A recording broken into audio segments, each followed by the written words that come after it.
Nik bi aldetara daskat.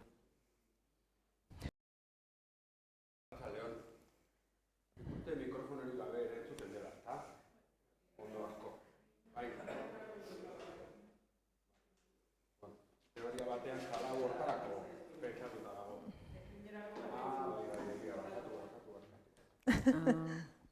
Digitalizatuta gaude eta hemen gaudenaz aparte streaming bidez jendea jarraitzen ari gatzaigu, así que horretarako mikrofonoa behar dut.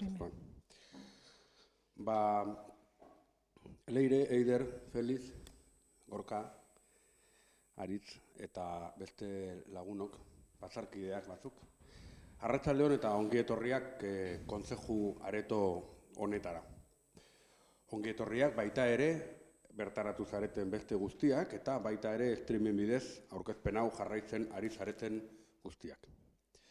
Al servicio de la causa vasca, Francisco José Landabururen biografia aurkezteak badu niretzako atrebentzia puntu bat.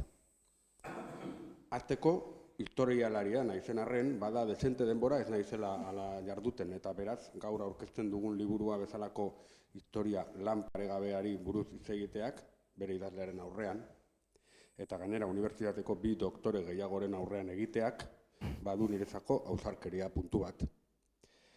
Bestalde, bada hemen liburu honen protagonistaren zenitartekorik, eta beraz, zuzenean ezagutu zuenik baita ere. Horrek berari buruz hitz egiteak ere errespetua zorrarazten dit. Azkenik, nola ez, Landabururen afiliazio politikoa ez den beste bat dudanez, horrek ere, hau da, EAJ-koa izan zen euskal politikari bati buruz aritzea, euskal sozialista naizen einean, bakarren bat propio ez zaidan terrenoan sakontzen arituko ez oten naizen pentsatzera eraman dezake. Introducir un trabajo histórico de la calidad de Al servicio de la causa vasca, biografía de Francisco Javier Landaburu, tiene para un socialista vasco como yo, historiador no ejerciente, un punto de osadía. Hacerlo ante, además, la autora, 2 doctores universitarios más y parte de su familia le añade, sin duda, para mí, grandes dosis de responsabilidad. Por tanto, ¿qué puedo añadir yo a nuestra presentación de hoy? Pues creo que con toda humildad puedo decir que un socialista vasco de mi generación, nacido en democracia y 25 años después de la muerte de Landaburu, puede reivindicar tanto la trayectoria como los principios del vicelehendakari de José Antonio Aguirre. Y lo puedo reivindicar como acervo común, porque entonces como ahora, el ejemplo vital y los principios están antes que la ideología. Porque Landaburu entendió que la causa vasca no podía ser solo la de su partido, que el compromiso con las instituciones democráticas vascas y españolas, que la lucha contra la dictadura, la integración europea, el federalismo continental, eran principios que tiraban de la locomotora común, donde luego cada uno ya alojaría o engancharía su vagón particular. Por cierto, una lucha por unos principios y compromisos que hasta hace bien poco pensábamos cosa del pasado ya superado, pero que hoy se encuentran en clarísimo riesgo de retroceso, también aquí y ahora. Landaburu compartió con otros políticos de la época, como el socialista Indalecio Prieto o el nacionalista Irujo, por ejemplo, o más tardíamente también, como nuestro recordado primer lehendakari de la democracia, Ramón Rubial, cuestiones de fondo y principios hasta prepolíticos, como el combate a la dictadura de Franco en todos los frentes imaginables, la lucha generosa por la vuelta a la democracia en Euskadi y en España, y por la construcción de una sociedad vasca, española y europea abierta, plural e integradora. La defensa de estos principios, las libertades públicas, la democracia pluralista y el federalismo integrador son hilos conductores que personalmente me hacen sentirme, como socialista vasco del siglo XXI, mucho más cerca de Landaburu de lo que pudiera parecer en un principio. Los que hoy enarbolan las naciones de sociedades excluyentes, los proyectos totalitarios y liberticidas donde muchos no cabemos ni queremos caber, aquí y en cualquier lugar de Europa, son los que no comprenderán jamás cómo un vasco socialista actual puede compartir principios y valores con un Landaburu aparentemente tan lejano, pero que en realidad solo lo es en los 25 años que distan entre su muerte y mi nacimiento. Por eso al título de Al servicio de la causa vasca yo añadiría también al de la democracia, la libertad y el pluralismo. Eskerrik asko.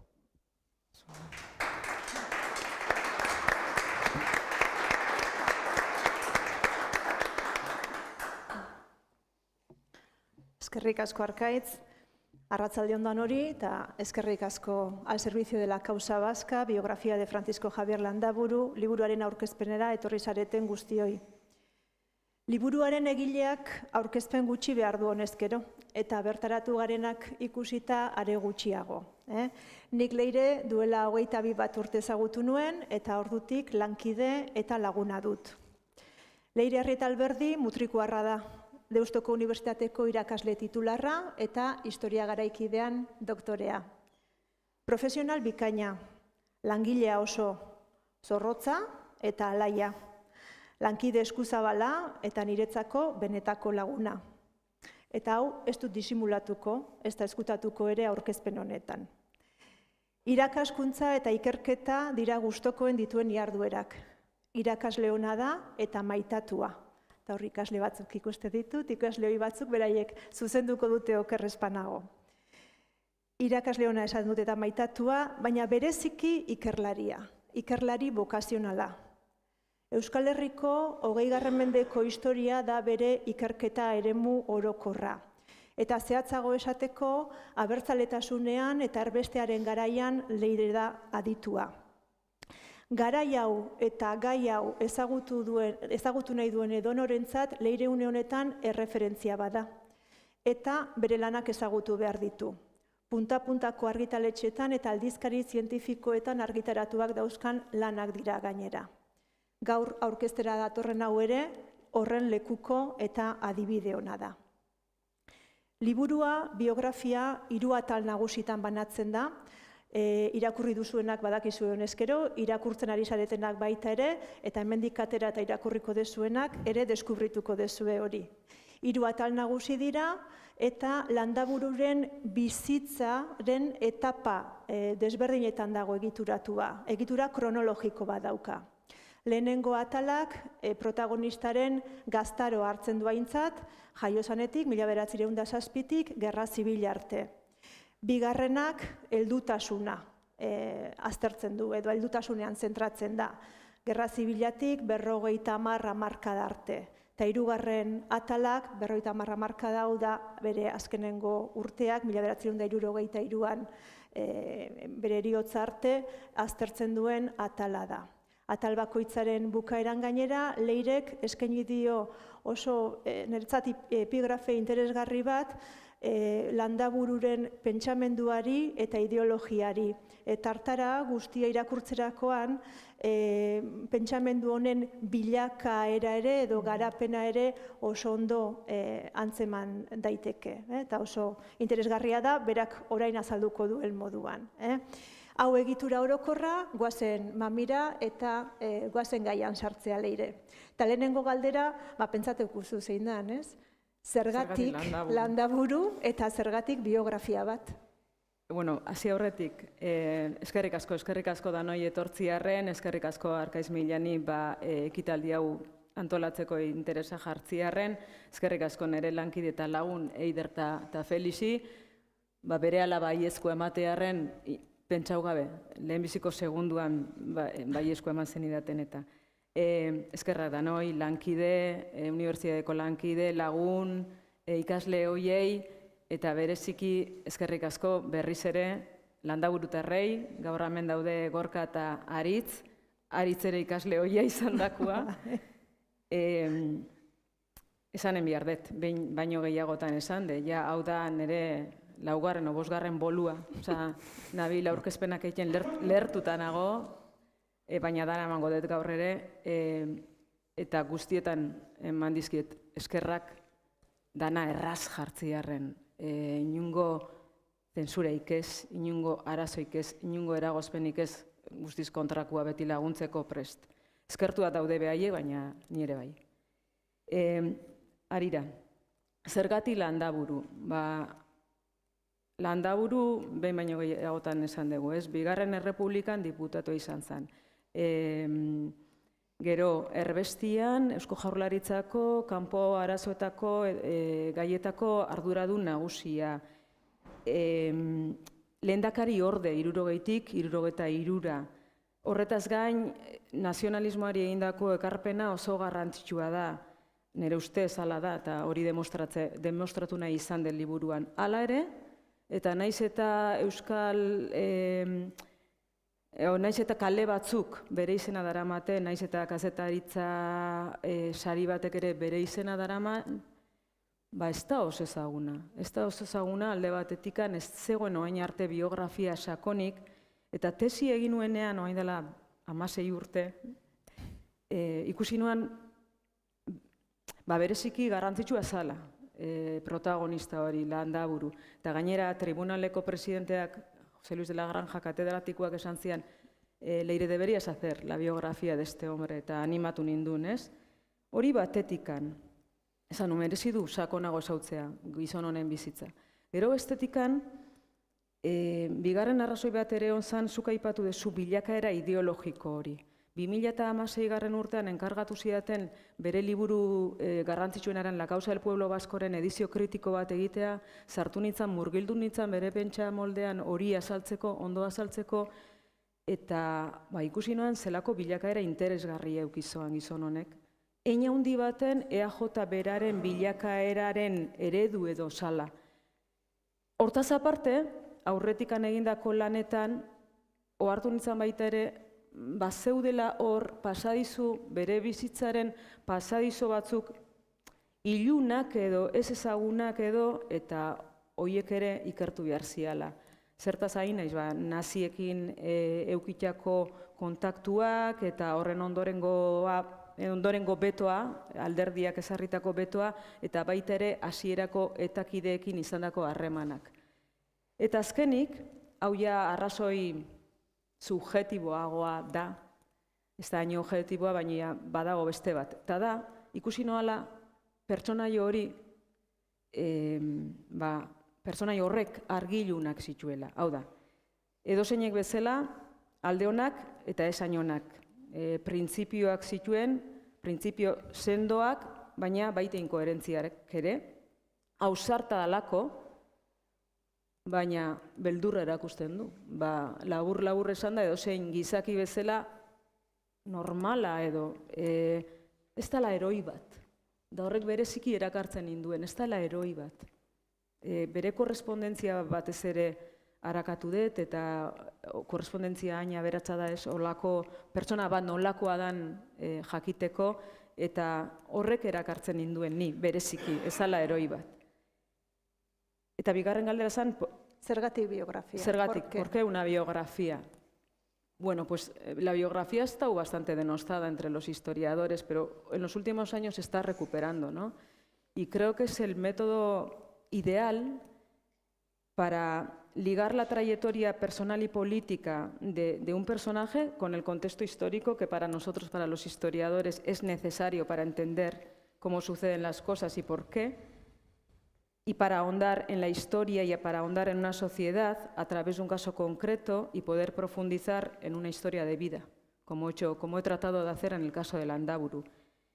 Y por eso he seguido, como has dicho tú, un criterio cronológico, de forma que se pueda ver la evolución, y como le he dado mucha importancia a esa evolución ideológica, como ha dicho Eider antes, en todas las etapas, en las 3 etapas, he introducido un último capítulo al que he llamado Cómo pensaba, ¿no? Cómo pensaba el joven Landaburu, cómo pensaba el Landaburu europeísta, cómo pensaba el Landaburu de madurez. Y así se puede ver esa evolución ideológica.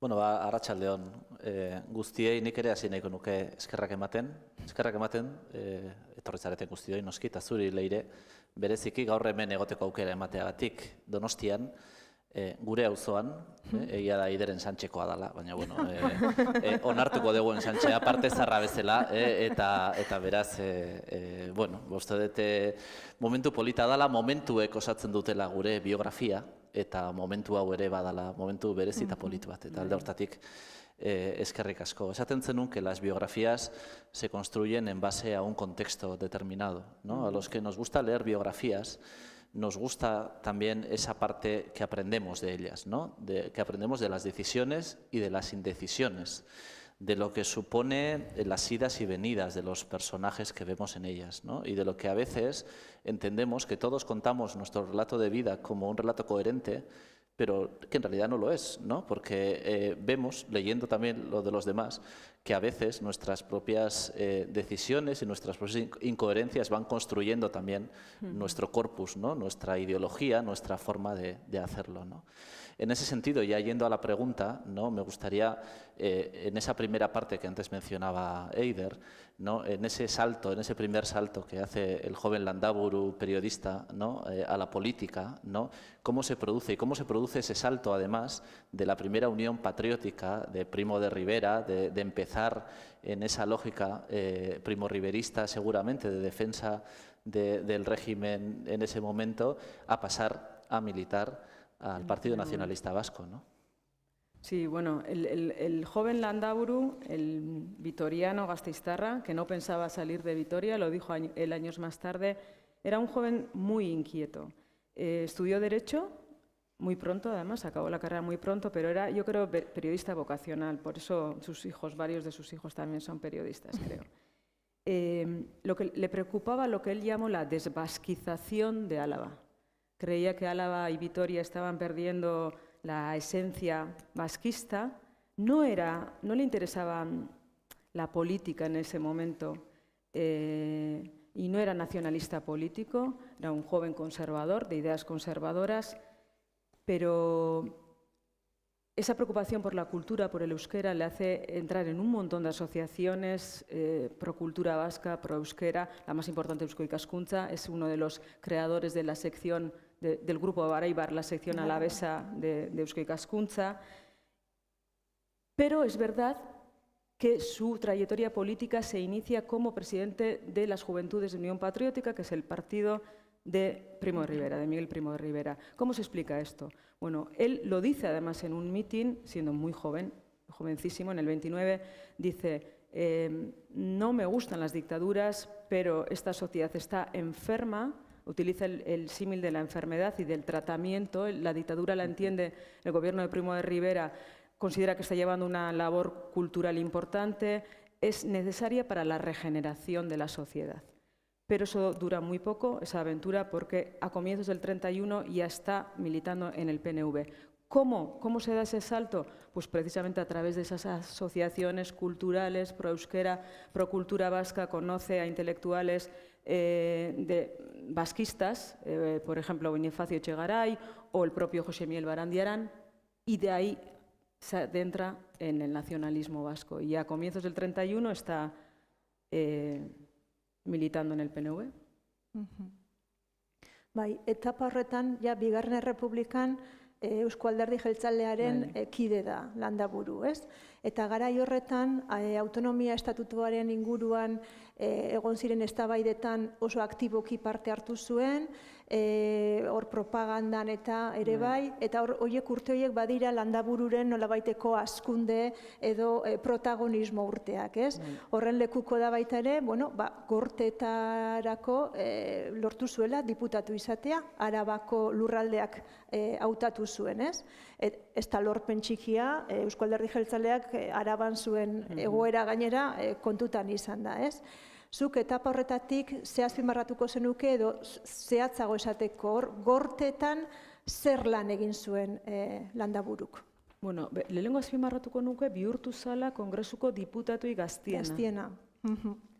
Eta hori, ez da ja lorpen makala, Araban hautatua izatea nazionalista bat, ez? Eta bi urtetan egon zen diputatu bezala Madrilen. Ze azpimarratuko nuke, indako proposamenek kutsu soziala handia zakatela. Ze zentzutan, langileen aldeko proposamenak zian, baldintzak hobetzeko, etxeko andrei laguntzak emateko baita, gizarte justiziaren aldeko proposamenak zian, zer euki behar deu kontutan hori ulertzeko? Belaunaldi horrek jarraitzen zituela Aita Santuaren Rerum Novarum enziklikaren hildoak. Eta doktrina sozial kristaura gerturatu zian, gerora demokrazia kristaura, baina hasiera baten doktrina sozial kristauak. Eta proposamen horiek zakaten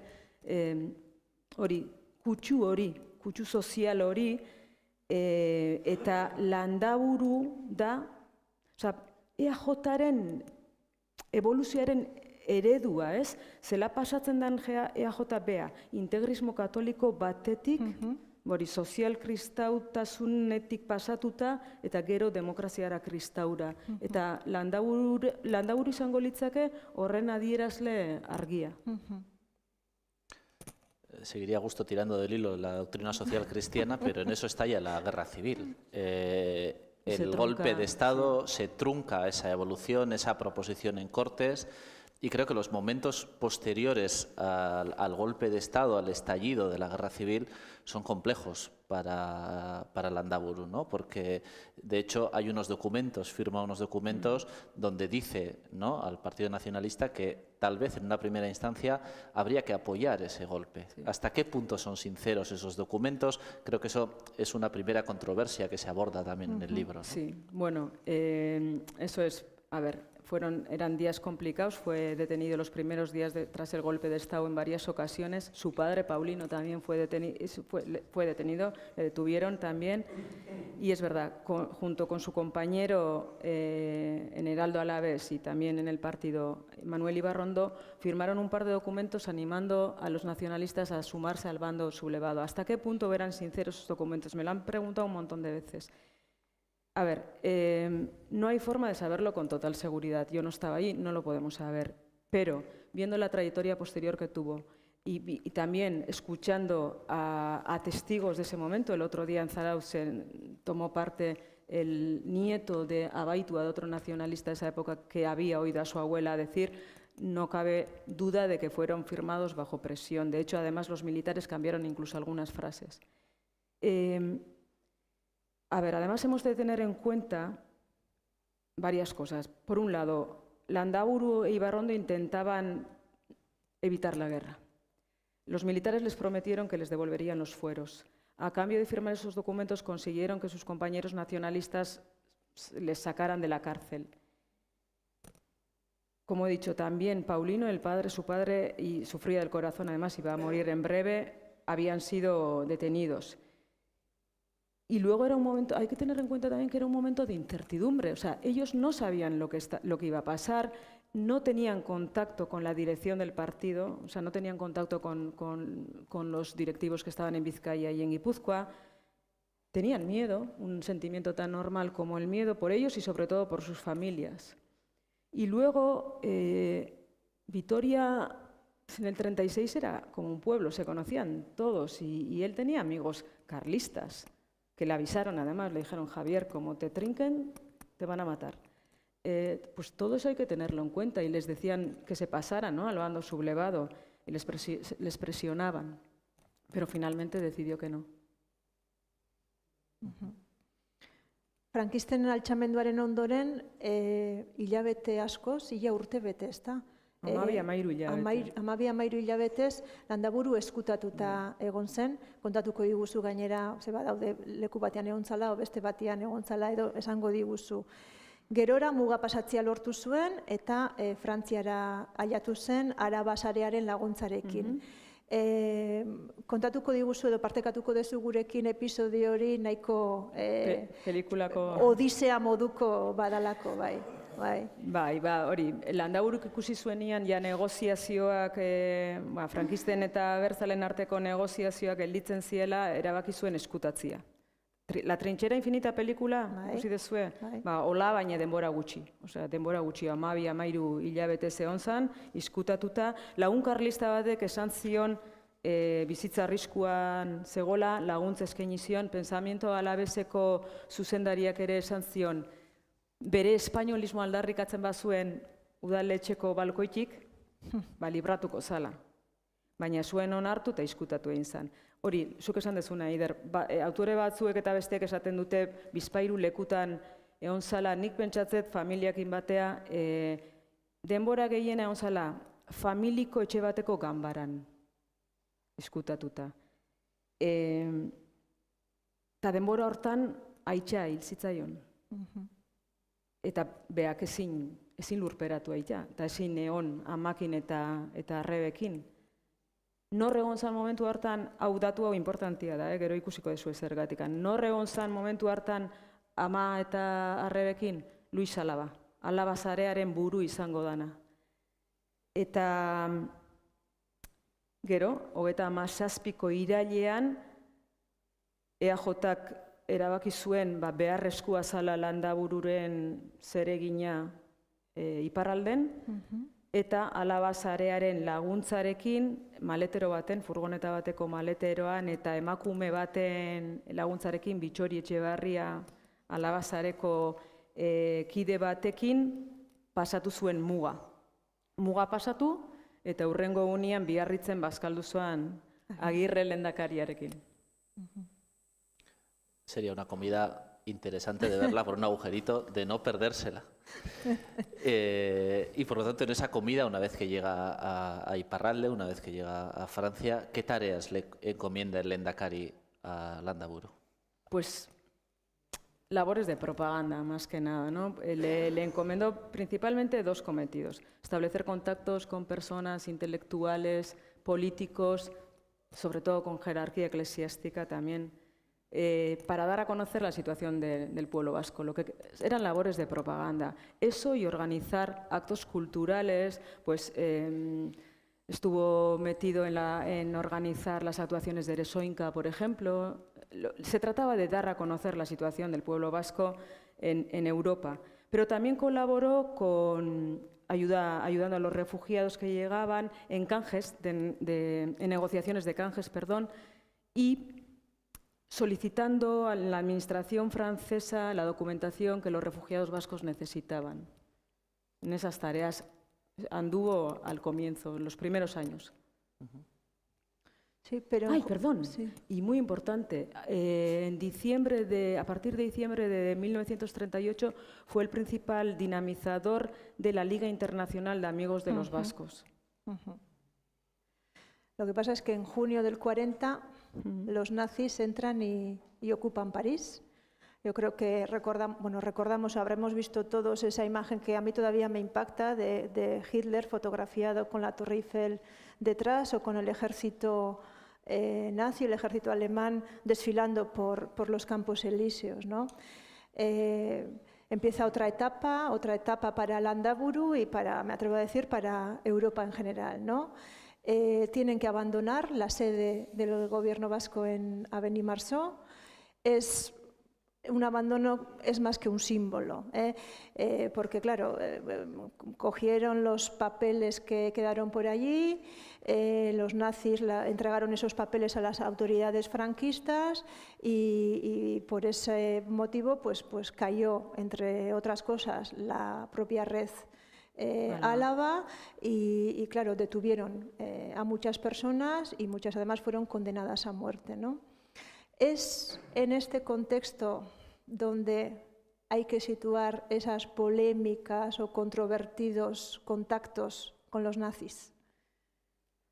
Bueno, los contactos habían empezado antes, finales del 40, comienzos del 41. El interés había sido bidireccional. A ver, me explico. Algunos altos cargos nazis habían mostrado interés, se habían sentido atraídos por la cultura vasca, por la etnia vasca y se habían acercado. Y algunos muy pocos nacionalistas no querían cerrar de primeras esa puerta. El que más trato tuvo con los nazis fue un nacionalista de Iparralde, Eugene Goyeneche, quizá hayáis oído hablar de él. El PNV le dejó hacer en principio, pero la mayoría de los dirigentes del Partido Nacionalista Vasco eran muy reticentes, no estaban para nada de acuerdo con esos contactos y por si acaso, y porque pensaban que el abortano pues estaba excediendo un poco en su cometido, encargaron también a Landaburu que se acercara. En parte para vigilar al anterior, en parte para ver si podían sacar algo en un momento en el que tampoco se sabía qué iba a pasar en la guerra. Y en parte también porque esos contactos se aprovechaban para hacer, a ver, no me gusta mucho la palabra, pero contraespionaje para los aliados. Es decir, contactaban con los alemanes y esa información se la pasaban a los aliados. Y en 1943, cuando se dicta la sentencia de muerte de su amigo Luis Álava, que Landaburu por poco se vuelve loco porque no podía entender cómo habían quedado esos papeles en la Avenue Marceau, en la sede del gobierno vasco, no podía entender cómo no habían sacado esos papeles y por causa de esos papeles su amigo, el que le había salvado y el que había estado con su madre cuando murió su padre, fuera a ser ejecutado. Y entonces tocó la tecla alemana, como digo yo, y tocó otras 1000 teclas, habló con altas jerarcas de la Iglesia y todos sus políticos amigos de la democracia cristiana francesa, etc. Bueno, todo en balde porque ejecutaron a su amigo Luis Álava. Los contactos eran no solamente conocidos, o sea, tenían el visto bueno del Lehendakari y también de Doroteo Ciaurriz, que era el presidente del EBB. A finales del 44, Goyeneche fue juzgado por colaboracionismo y el partido, pues, para que no salpicara la polémica o por el miedo a que pudiera salpicar, Landaburu le apartaron un poco de la primera línea. Fue vetado de alguna manera durante unos meses, algo que le dolió bastante, la verdad, hasta la primavera del 45. Fue una época muy dura para él. Él reconocía, sabía que se movía en arenas movedizas, sabía que podía pasar eso, pero sí le hizo daño, la verdad. Por tanto, y en resumen, es cierto que hubo intentos de acercamiento a los alemanes, a los cascagorris, o rubios, o doistarras, como aparece en la documentación. Por cierto, esa documentación, la que habla de este tema, utilizan un lenguaje codificado que al principio no entendía. Ya me costó, luego una vez de que le coges el truco es fácil, pero al principio no entendía nada, porque utilizan constantemente metáforas. El novio, la novia, nos quieren, está el pretendiente, me ha dado un ramo de flores, hablan así. Habrá que apuntarse. Pero bueno, lo que decía, no se puede poner en duda, a pesar de que existieron esos contactos, de verdad, no se puede poner en duda el compromiso de estos nacionalistas vascos con la causa de la democracia. Eso no se puede poner en duda. Y este tema requiere de una contextualización detallada, por ello he dedicado muchísimas páginas del libro 67 en concreto a hablar de ese tema, porque hay que hacerlo con mucho tacto. No es un tema que deba simplificarse o explicarse de manera superficial, como se hace, ¿no? De manera simplista o golpe de titulares. Eso no se puede hacer, no se puede hacer. No es algo que deba enjuiciarse con los ojos del 2022 o del siglo XXI y además nosotros cuántas veces hemos comentado, ¿no? No es trabajo de los historiadores enjuiciar ni justificar, sino tratar de situar las cosas en su contexto para que podamos entenderlas bien. Y eso he tratado de hacer. Explicar todo eso, hay que contarlo, no hay que esconderlo, pero hay que situarlo en su contexto y contarlo con tacto. Eta orduan, guzti horren ondoren, aliatuek Bigarren Mundu Gerra irabazten dute. Eta itxaropen aldi handi bat irekitzen da, Eusko Jaurlaritzak Abenumagzoko egoitza errekuperatzen du, eta, bueno, esan daiteke irekitzen dala, espazio bat zeinetan ematen duen, ez, etxera buelta agian gertu egon daitekela, ez. Esan daiteke momentu horretan Javier Landaburu izan zala Eusko Jaurlaritzaren irudi nagusiena Europan? Aurpegia esango nuke bai. Urte horiedia oso itxaropentzua, politxenak igual. 45-etikan 47-8 dijoan urte hasierako posgerrako urte horiek, Abenumagzoko egoitza berreskuratzen dute, eta bertan lan egiten zutenentzat momentura zan, hori itxaropentzua, batetikan pentsatzen zutelako, behaiek pentsatzen zuten nola ez, irabazleek, aliatuek, demokraziaren alde borrokatu ziana gerran, laster botako zutela Frankoren bezalako erregimen, diktadura bat, erregimen fascista bat. Hori batetik eta bestetikan momentu hartan sortu zian Europar federal baten aldeko proposamen ugari, eta behaiek hemen kasu honetan igual optimistegiak zian, pentsatu zuten Euskadik nazioen o Europar federal hortan leku bat izan zakeela besteen parekua, baina eta hor hasi zan Landaburuan hemenka kongresutara juten eta behazan Eusko Jaurlaritzaren aurpegia, ez? Foro hoietan, foro demokristauak, federalak, makina bat batzarretan egon zan. Baina tamalez gerra hotzaz hasi zanean berriz ere buelta, ez? Poco dura la alegría en casa del pobre, ba hori. Sí, eso te iba a decir, que la alegría duró poco y que con el comienzo de la Guerra Fría pues se inicia una nueva etapa, no solo para Landaburu, para el protagonista de la biografía, sino yo diría para toda la generación de políticos y compañeros de Landaburu, ¿no? Dices en el libro, y lo has dicho en otros trabajos tuyos y en muchísimas intervenciones, que la década de los 50 fue una década tristísima, ¿no? Aunque ellos, de alguna manera, disimularan un poco esa tristeza hacia afuera. ¿Es así? Sí. Oso gogorra izan zen. 50. hamarkada, hori, a ber, 57an, gerra hotza hasten da, sistema bipolar bat. Sistema bipolar hortan, Ipar-Amerikarrek euste politika helburua zen, komunismoa geldiaraztea eta Frankoren erregimena azaltzen zen, azaldu zen, edo saldu zuen bere irudia, gotorleku antikomunismoaren gotorle, aldrebez, ez? Osea, muro de contención, esaten dana, euste arresi bat bezala, eta birgaitzen hasi zen, nazioarteko panoraman. Eta birgaitzen zen nenean, kolpeak bata bestearen atzetikan euskaldunentzat. 51an, abenu marzotikan bota zituzten. Hori izan zen Agirrerentzat eta hauentzat oso golpe gogorra. 53an sinatu zian Washington-Madrid arteko akordioak, konkordatu berria Vatikanoarekin. 54an gobernu frantsesak bere lagunek eman zuten Radio Euskadi ixteko agindua. Osea, bata bestean atzetikan etorri zian kolpiak. Hala eta guztiz,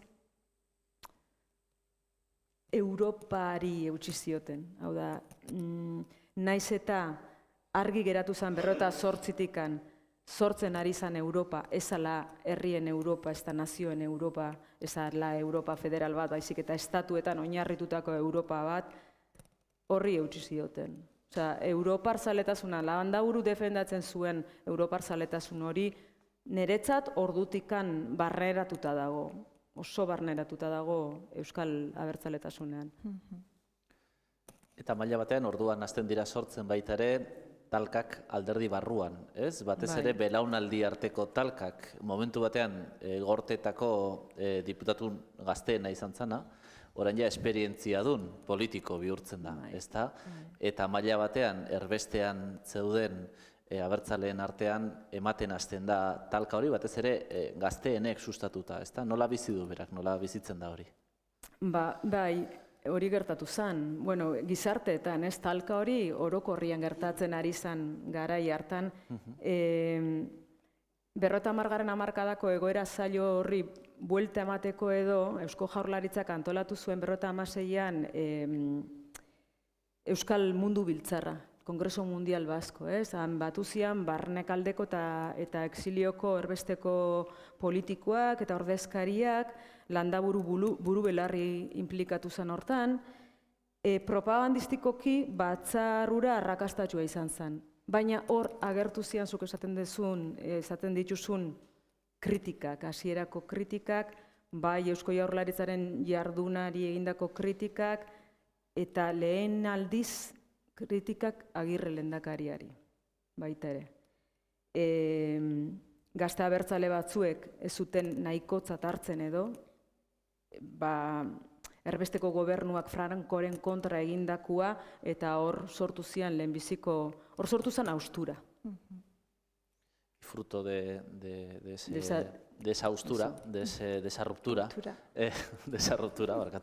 fruto de esa ruptura, surge la primera ETA, ¿no? El primer esbozo de lo que después sería. ¿Y cuál fue la reacción? ¿Qué papel jugó Landaburu cuando empieza a surgir esa ETA? Bueno, la reacción Agirre, el lehendakari Agirre, que todavía vivía, lo que intentó fue que no se rompiera la unión entre los nacionalistas vascos y comenzó a reunirse, a hacer como de mediador entre la dirección del partido y esos jóvenes díscolos que se quejaban. Y Landaburu le acompañó. le acompañó a Aguirre, a su amigo Aguirre, en todas esas reuniones. En el 60 muere Aguirre, otro golpe mortal. Gorka dice que fue la primera vez que vio llorar a su aita. Sigue la estela de Aguirre y se convierte él en el interlocutor con esos jóvenes. De hecho, he leído cartas de esos jóvenes en las que dicen que era uno de los pocos de la generación anterior que les escuchaba. O sea, y él va a intentar eso, mantener la unión. Ahora, también hay que decirlo, en cuanto ETA empieza a utilizar la violencia, enseguida mostró su crítica rápidamente. También se encargaba él de pasar a los medios internacionales la información de detenciones, de malos tratos que se estaban dando en la España franquista. Eta azken urtetan, 60an Agirre hiltzen denetik bera Landaburu 63an, tarte hortan Eusko Gobernuaren lehendakariorde izan zen. Ze azpimarratuko zenuke bere egitekotik eta azken urte hauetatik? 3 urte baino zian izan, nik azpimarratuko nituzke bi lan edo. Batetik, Estatu Espainiarreko alderdiekin egindako negoziazioak zertarako behin frankismoa amaituta oposizio sendo bat erakusteko, hori izan behaien asmoa, eta negoziazio horietatik sortu zian adibidez Unión de Fuerzas Democráticas, UFD, 61an, eta 62an antolatu zen el famoso Contubernio de Múnich, Kongreso de Múnich, hor bildu zian barnekaldeko eta exilioko ordezkariak, eta bestetikan azpimarratuko nituzke baita Latinoamerikara egindako bidaiak, bertako euskal komunitateak bisitatzeko, baina batez ere dirua lortzeko. Ze ordurako Eusko Jaurlaritzak esakan xosik ere. Mantentzen zen simbolikoki, paper gainean, baina ezakaten bat ere, ezakaten diruik. Baina garrantzitsuena behaientza zen mantentzia, instituzioa mantentzia eta lortu zuten. Eta gero hori, aberri egunean 63ko aberri egunaren ostean gaixotu zen, trombosi bat eman zion, ospitalian sartu zuten, Gorkak eman zian daktu anekdotiko bat, baina politia da, ingresatuta zegoen momentu hartan bertan Edith Piaf, kantantia. Eta badakizuen noiz hil zen? Irakurri degulako. Irakurri dezuelako. Kasualidadia, ote.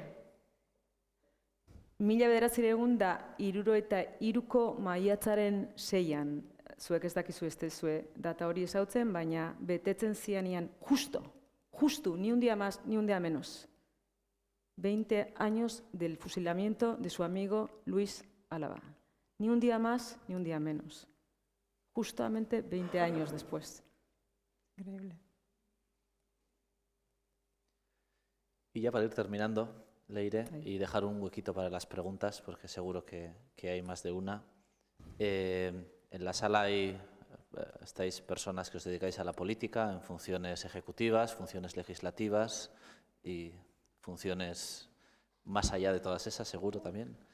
Y por lo tanto, yo creo que es interesante preguntarte cuál crees que ha sido la aportación ideológica de Landaburu al nacionalismo vasco y cuál es su legado también en la política vasca y actual, ¿no? Porque yo creo que es interesante también, como nos decía también al principio el propio Arkaitz, ¿no? En el contexto actual, ver cómo esas referencias también nos ayudan a aterrizar en lo que nos está sucediendo, lo que está sucediendo en la sociedad actual, ¿no? Ojalá. O sea, primera pregunta, considero, y lo digo claramente, que la aportación ideológica de Landaburu al nacionalismo vasco, sobre todo al nacionalismo vasco moderado, es y sigue siendo esencial, es muy importante. En su evolución ideológica hay elementos que se mantienen inmutables, pues la concepción sabiniana de la historia, la concepción de la identidad vasca sustentada sobre elementos como la cultura, el euskera, las costumbres, las instituciones propias, pero otros elementos que que fueron variando, él se va enriqueciendo a medida que va creciendo en el sentido de conociendo otros políticos, otros contextos, otras sociedades.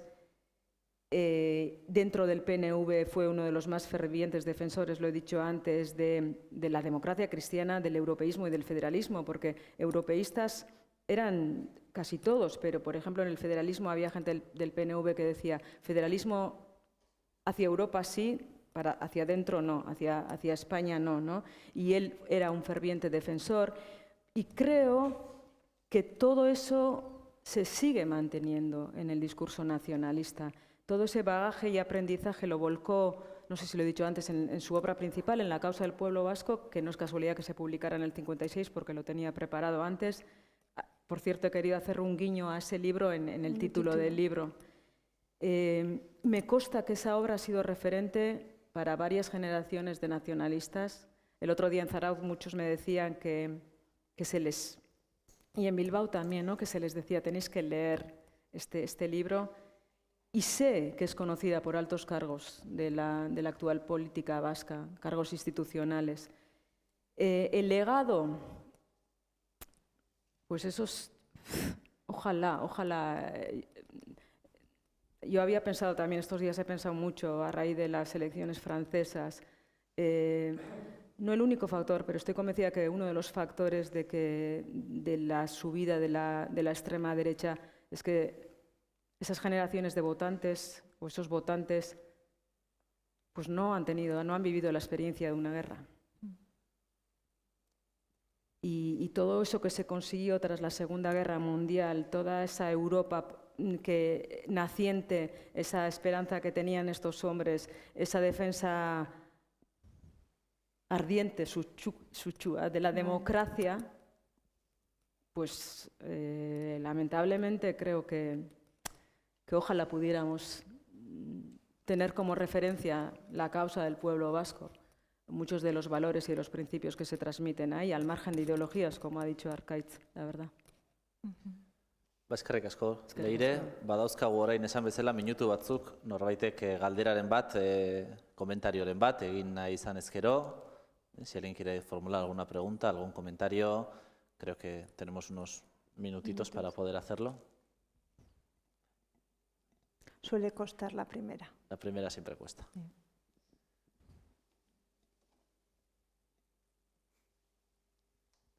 Inorkez?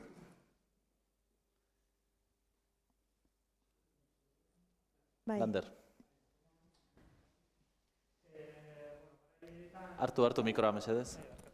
Garai horietan nazio batuen elkartea sortu zen, eta imaginatzen dut Landabururi ilusioa sortuko zitzaiola, ezta? Momentu horretan, ez dakit parte hartzea eduki zuen, zenolako parte hartzea, uste dut garrantzitsua dela, adibidez, giza eskubideen ikuspegitik, baita ere, hor igual harreman bat bazegola, ez dakit. Hori ikertu dezun, ala ez. Bueno, baina badakit, bai, eskerrik asko ez. Nazio batuen erakundean ikuskari bezala, obserbatzaile bezala nazionalista batzuk egon zian, ez Landaburu bea. Bea egon zan UNESCOn. UNESCOn lan egiten, baina dirua irabazteko. 7 seme-alaba eduki zituen, eta ia ordurako 50.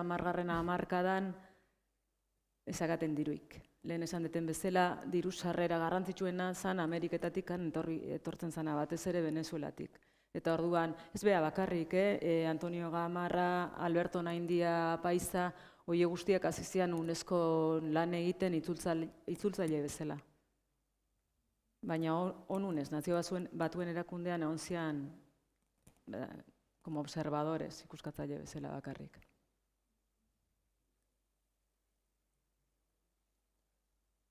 Galdera gehiago? Marina. Bueno, galdera baino edo ezakit iruzkina den, nik azkenean irakurriko dut nire zuzendaria zarelako, eta non me queda otra, irakurri berrez baiena bai, Eta orduan, agian ideologikoki urrun sentitzen den gaur egungo gazte bati,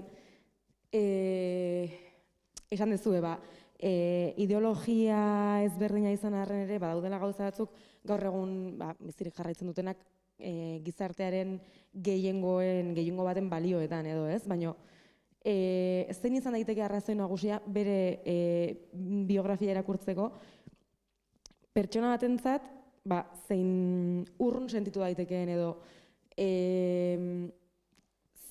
hori, zeintzuk dira balio horiek gugan dirautenak edo aldarrikatu ditzakegunak ere gu gazte bezala, Euskal Herriko gazte bezala, naiz eta beste imaginario baten egon edo beste ideologia baten barruan egon.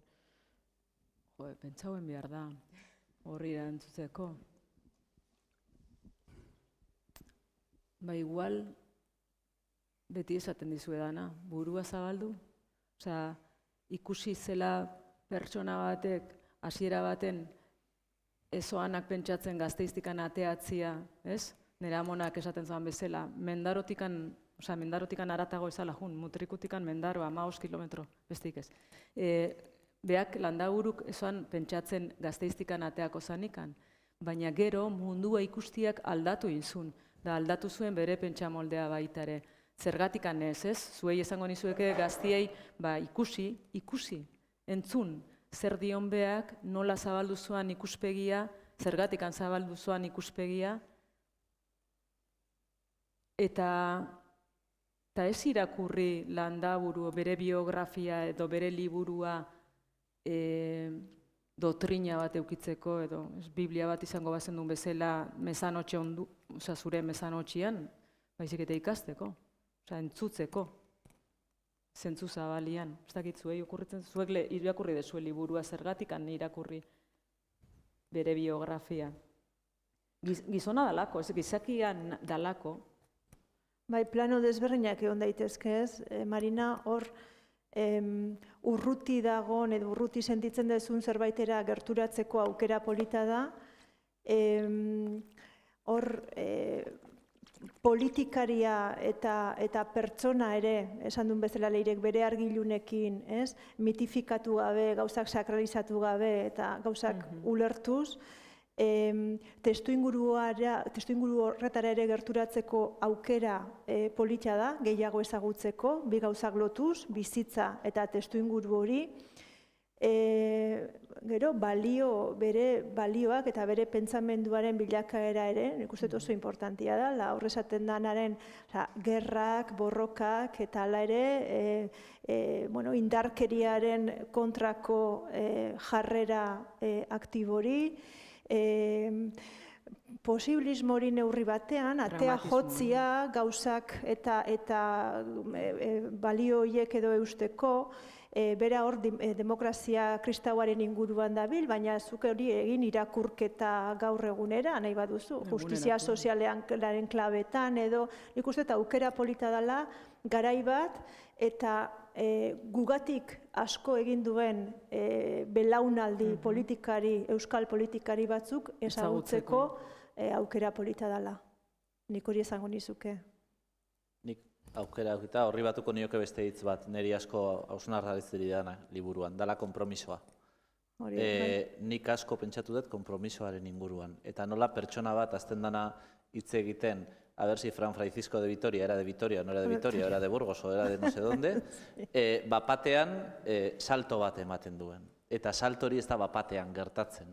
Da salto progresibo bat. Eta uste liburu guztiak hausnartzera eramaten zaituela, ni hausnartzera eraman hau konpromisoaren inguruan. Zer da konpromisoa, nola bizi dezu konpromisoa, ideologia batekin edo bestearekin.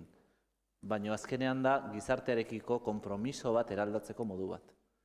Eta niretzako hori oso presente dago. Bai, egia. Nik bintzat hola interpretatu dut. Itorrek ere, beste bat. Arratsaldeon. Arratsaldeon. Galdera konkretuxea izango da. Aipatu zu 51an egoitzak kendu zietenean Parisen golpe oso gogorra izan zela beraientzat. Beraien lagunak ere bazirelako, ikusten zituztelako, are gehiago, Frantziak bere burua beti aurkezten du giza eskubideen herrialde bezala, ez? 51an egoitza beraiei kehintzeaz gain, Frankoren edo Espainiako momentu hortan zuen diktaduraren enbajada bihurtzen du. Badago beraien artean eskutitzik edo horri buruz nola bizi izan zuten egoera hori, ez beraiek entza bakarrik, baizik eta gaina Frankori edo Frankoren enbajadari ematearen inguruan, beraiek nola bizi izan zuten hori? Badaude, Aitor. Badaude, eskutitzen nuen esaten dan hori, eta gero oso ezaguna dira Marizabalaren hitzak, Agirre lehendakariaren alargunaren hitzak esaten sekula ezoala bere gizona hain triste ikusi. Momentu hartan bezain triste. Osea, klaro, kontutan hartu, behaiek konsideratzen zutela Frantziako gobernaria batez ere MRP, Mouvement Républicain Populaire, osea, demokrata kristauak bere lagun bezala. Eta handikan botatzia egia da, frankismoa izala presionatzen, handikan botatzeko, baina oso gogorra izan zen momentu hori. Eta bado, zuke galdetu zure galdera zen oso konkretua, badagoan eskutitzik edo ez, hori bai esaten oso golpe gogorra, beak landaburuk esaten du, artikulu bat idazten du, uste publikatzen dela Eusko Deian edo, simbolo hitza erabiltzen du Abenuma auzoko egoitza izendatzeko, eta simbolo bat zan. Eta etxe hori zan simbolo bat ez bakarrik abertzaleentzat, hor biltzen zialako Espainiako exiliato guztiak. Zan, beak, landaburuen hitza dira, demokrazianen simbolo zan. Bai, badaude oso eskutiz politxak, oso testu politxak horren inguruan. Oso golpe gogorrenetako bat izan zen hori. Por cierto, oain da gaur egun Cervantes Institutuaren egoitza da. Bai.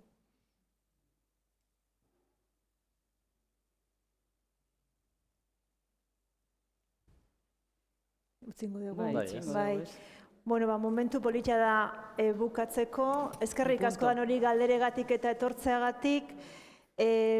Concluimos la presentación no sin antes volver a agradecer, yo creo que a esa generación de políticos vascos, a los que de verdad creo que debemos mucho, representadas hoy aquí por Francisco Javier Landaburu y, como no, a la autora de esta magnífica biografía que nos ha acercado al político y a la persona, y a través de esta historia de vida tan intensa a un contexto vasco e internacional muy interesante, demostrando además, y en mi opinión con maestría, que la pluma ligera no está reñida con el rigor científico ni con el rigor histórico. Eskerrik asko eta zorionak.